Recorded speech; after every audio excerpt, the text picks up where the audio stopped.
Welcome back to the channel. Today we're taking a look at the Midwest Kids Adidas Forum Low, designed by Darryl Brown. He's from Toledo, Ohio, which is a place where I grew up and consider a second home. The shoes are really dope. I'm glad that I was able to take a look at these. Big shout outs to my best friend Rane for gifting these to me so I can make this video possible. Right off the bat, these shoes are crazy. I love the materials that he used. The gun bottom is fire, and I feel like it takes somebody who's a real designer to really make a shoe like the Forum Low just pop the way these do. It was hard to get that strap off, which is a good thing, and these shoes actually come with two separate colors for the strap. So we have this cream, and then there's also a red one.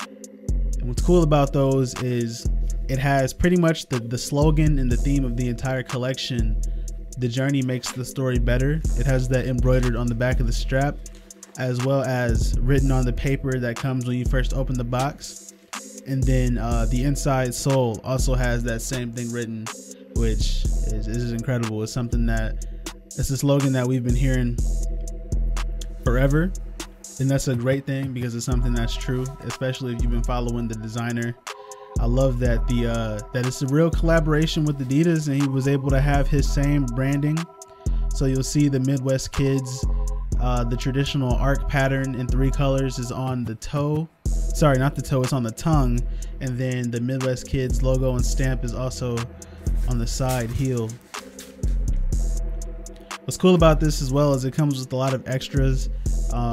I haven't really looked at too many other Forum Low unboxings to know if they come with extra shoestrings and straps, but it's cool that there's 3 different colors for all, so you can have the same pair and somebody next to you probably won't have them customized the same way you have yours, and that speaks to just overall style and uniqueness.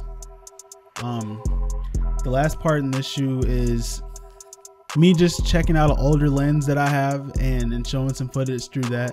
But that's pretty much it for this video. I hope you guys liked it. Come back next time and leave a like, comment, subscribe to the channel. I'll catch you later.